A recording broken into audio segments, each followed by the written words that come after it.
अगर आपके घर में कोई बच्चा है, युवा है, तो ये खबर आपके लिए बेहद जरूरी है। अगर आपके घर में आपकी पत्नी अकेली रहती है तो ये खबर आपको जरूर देखनी चाहिए। अगर आपका बच्चा कहीं दूर शहर में पढ़ाई या नौकरी कर रहा है तो ये खबर जरूर देखिए। अगर आपके घर में आपकी बेटी, माँ या बहन अकेली रह रही है तो सावधान हो जाइए। यदि आप सैलरी क्लास से हैं, सरकारी नौकरी करते हैं या फिर उद्योगपति हैं या फिर आप किसी भी प्रोफेशन में हैं तो ये खबर आपके लिए ही है। जी हां दोस्तों, हो सकता है कि आपको लगे कि मैं पॉलिटिकल एनालिसिस करता करता ये कौन सी खबर दिखाने लगा, मगर आज मैं आपको बहुत ही गंभीर समाचार न्यूज दिखाने जा रहा हूं। अभी कुछ दिनों पहले दोस्तों मेरे पास एक फोन आया और फोन करने वाला ये कहने लगा कि मेरा बेटा उसकी कस्टडी में है, मैं तुरंत थाने आ जाऊं। उसने बताया कि उसने कोई उल्टी सीधी हरकतें की हैं। पहले तो मैं बेटे के नाम पर डर गया, मुझे भी समझ में नहीं आया क्योंकि बेटा स्कूल में है, बाहर है, कहाँ है मुझे नहीं पता। लेकिन फिर मुझे लगा कि कहीं कोई फ्रॉड तो नहीं है। मैंने फोन करने वाले से सख्ती की, मैंने पूछा, मैंने थोड़े उल्टे सीधे सवाल किए। पता है उसने फोन काट दिया। फिर मेरे पास कुछ दिन बाद एक और फोन आया। उसने जानते क्या कहा? उसने कहा अपने आप को पहले तो कस्टम अधिकारी बताया और वो कहने लगा कि मेरा एक सामान मुंबई से दुबई भेजते समय पकड़ा गया है। मैंने उससे भी यही काम किया। मैंने सख्ती से पूछा, फिर मैंने कहा कि तुम रख लो। जब उल्टी सीधी बातें की तो उसने भी फोन काट दिया। अब दोस्तों मैं तो बच गया, मगर आपको वर्धमान ग्रुप के चेयरपर्सन एसपी ओसवाल साहब की कहानी सुनाता हूं। जानते हैं कितनी उम्र है? 82 साल। इनके पास भी एक फोन आया। फोन करने वाले ने कहा मैं सीबीआई से बोल रहा हूं, एक पुराने केस में आपके नाम पर अरेस्ट वारंट निकला है, आपको तत्काल डिजिटली अरेस्ट किया जाता है। खुद को सीबीआई अधिकारी बता रहे लोगों ने ओसवाल को एक फर्जी अरेस्ट वारंट की फोटो भी भेज दिया और कहने लगे कि आप चूंकि अब डिजिटली अरेस्ट हैं तो कहीं आ जा नहीं सकते। इसके बाद कॉल करने वालों ने दोस्तों ये कहा कि वे सीबीआई ऑफिस से बोल रहे हैं। उन्होंने कहा कि आपके नाम पर एक कैनरा बैंक का अकाउंट है और इसमें वित्तीय अनियमितता हुई है। यह नरेश गोयल से जुड़ा हुआ मामला है। अब ओसवाल साहब को तो पता ही नहीं ये सब चीज, था भी नहीं अकाउंट। उन्होंने कहा कि उनका तो कोई अकाउंट नहीं है और ना ही वो किसी नरेश गोयल को जानते हैं। लेकिन जानते हैं सीबीआई अधिकारियों ने उनसे कहा कि ये अकाउंट आपके नाम पर है और आप मतलब संदेह भी है तो कुछ ना कुछ तो जांच करनी पड़ेगी। अब इसके बाद फर्जी अधिकारी ने वर्धमान ग्रुप के चेयरपर्सन एसपी ओसवाल से कहा, बड़े ध्यान से सुनिए दोस्तों, ये किसी के साथ भी हो सकता है।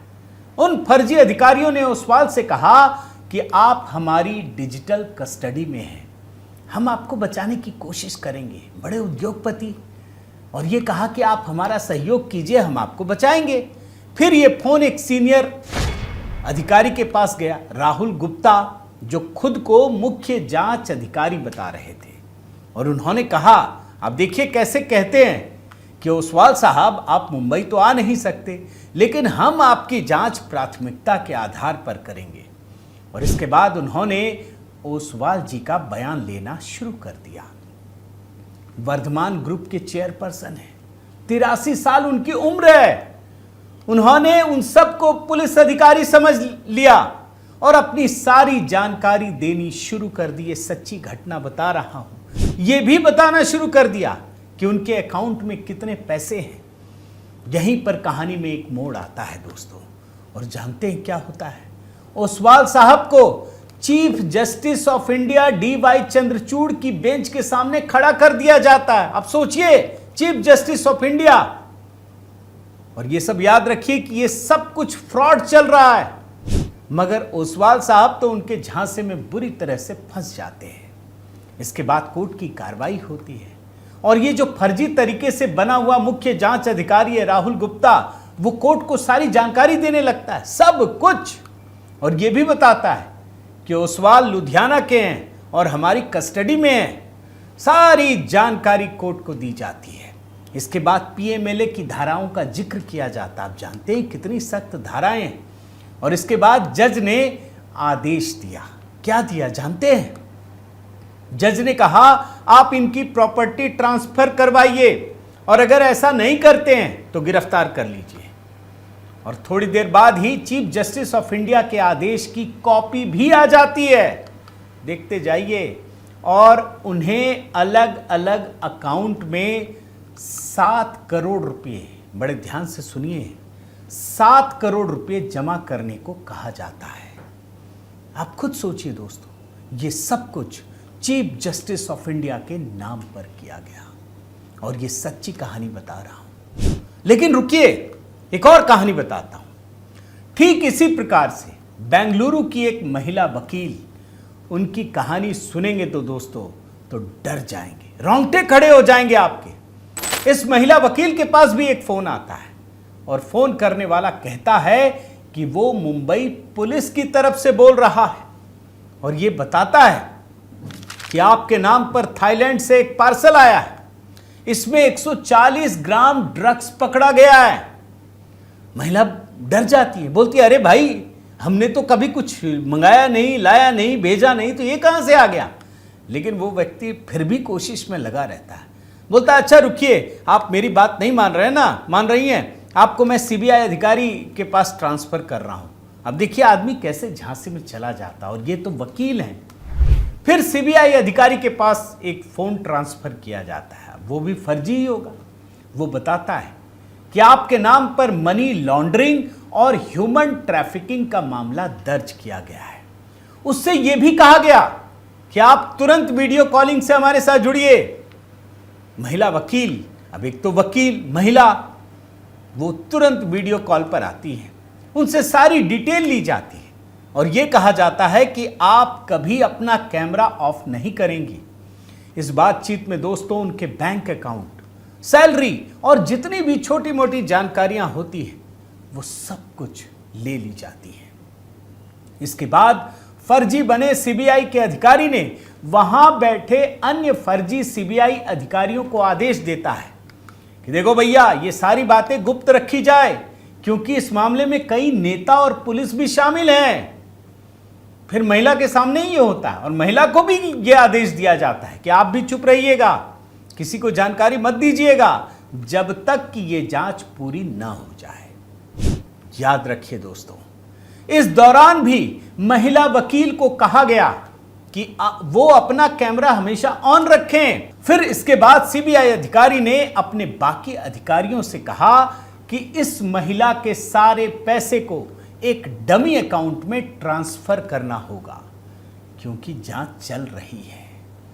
और आप ये जानकर हैरान हो जाएंगे दोस्तों कि महिला वकील को इतना डरा दिया गया, उसे बकायदा बैंक भेजा गया।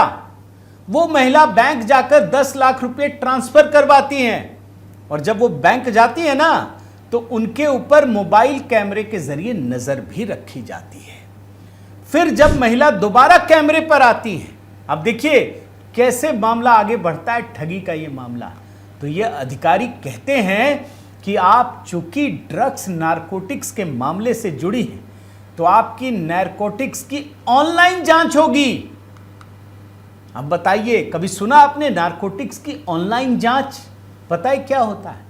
अधिकारियों ने उस महिला से कैमरे के सामने कपड़े उतारने को कहा। महिला ने कपड़े उतार दिए, उसका न्यूड वीडियो बनाया गया और फिर एक नया खेल शुरू हो गया। न्यूड वीडियो बनाने के बाद जो ये फर्जी अधिकारी हैं, उन्होंने इस महिला वकील को धमकी दी कि अब वो इस वीडियो को डार्क वेब में बेच देंगे और ब्लैकमेलिंग करने लगे और पैसे दो। और तब जाकर महिला वकील को समझ में आया कि उसके साथ फ्रॉड हो गया है। आपको लग सकता है दोस्तों कि ये तो एक उद्योगपति और एक महिला वकील की कहानी है। लेकिन ठहरिए, मैंने तो अपनी कहानी से शुरू की थी। यह कहानी यहीं खत्म नहीं होती दोस्तों।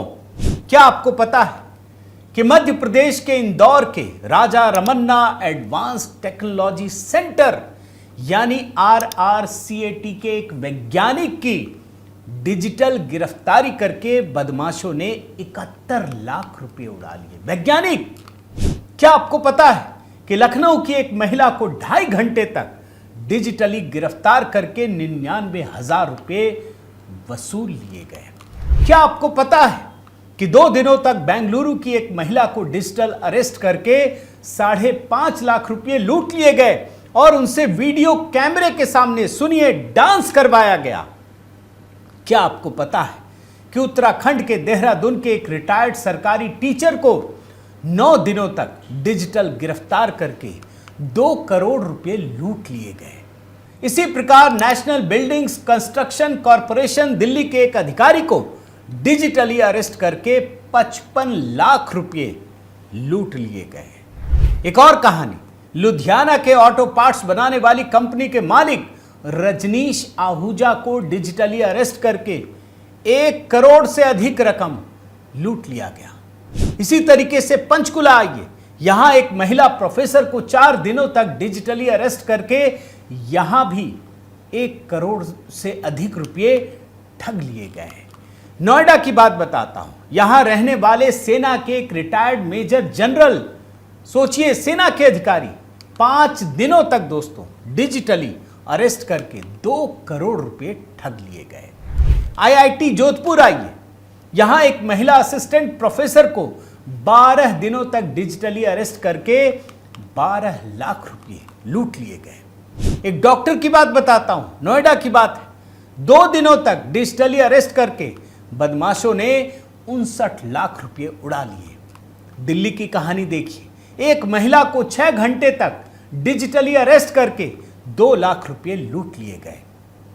ये लिस्ट बड़ी लंबी है दोस्तों। बिट्स पिलानी, यहां एक महिला प्रोफेसर को 3 महीने तक डिजिटली अरेस्ट करके 7.5 करोड़ से अधिक रुपए उड़ा दिए गए। इसका मतलब क्या है? इस खेल में दोस्तों ना तो सरकारी अधिकारी बचा, ना वैज्ञानिक, वकील, उद्योगपति, प्रोफेसर, डॉक्टर, कोई नहीं बचा। नए जमाने के डिजिटल आतंकियों ने सबको धर दबोचा। आखिर कैसे? आइए इस खेल को समझाता हूं। डिजिटली अरेस्ट करने के लिए पहले एक फोन कॉल किया जाता है, फिर आपसे कहा जाता है कि आपके बच्चे, आपका कोई रिश्तेदार या फिर खुद उस व्यक्ति को कहा जाता है कि आप किसी गंभीर अपराध में शामिल हैं। अपराध जैसे ड्रग्स का व्यापार, देह व्यापार, दूसरे देशों को पैसा भेजने का अपराध, ऐसे किसी भी अपराध से दोस्तों लोगों को डराया जाता है फोन कॉल पर और कहा जाता है कि आप वीडियो कॉल के जरिए जांच में जुड़े। जैसे ही आप ऑनलाइन आते हैं, FIR दिखाने के लिए किसी दूसरे शहर का एक फर्जी पुलिस थाना, कोर्ट रूम में बैठा जज, किसी को भी दिखाया जाता है, किसी CBI या ED के अधिकारी को दिखाया जाता है। उसके पीछे दोस्तों वही सरकारी माहौल बनाया जाता है, सब कुछ वैसा। इसका मतलब ये कोई बड़ा रैकेट है, किसी बड़े स्पेस में ये सारी चीजें डिजाइन की जाती हैं। आपको तो मैंने दिखाया ना, ओसवाल ग्रुप के चेयरमैन को मुख्य न्यायाधीश DY चंद्रचूड़ के एक हमशक्ल से बात करवा करके डिजिटली अरेस्ट किया गया। आपको तो अभी इतनी कहानी दिखाई, और फिर क्या होता है? वो अधिकारी सारी बातें करता है, आपकी जानकारियां लेता है, आपको जांच में सहयोग देने के लिए आपके बैंक अकाउंट और सारी जानकारी हासिल करता है और कहता है कि आप इस जांच के दौरान इस ऑनलाइन जांच से कभी दूर नहीं होंगे, कैमरे को बंद नहीं करेंगे, माइक को बंद नहीं करेंगे। और इतना ही नहीं, आपके सोने के दौरान भी जब सो जाते हैं, कैमरा और माइक बंद नहीं करेंगे, किसी से बात नहीं करेंगे। इसी को डिजिटली अरेस्ट कहा जाता है दोस्तों। और आप देखिए, इतनी कहानियां मैंने आपको दिखाई।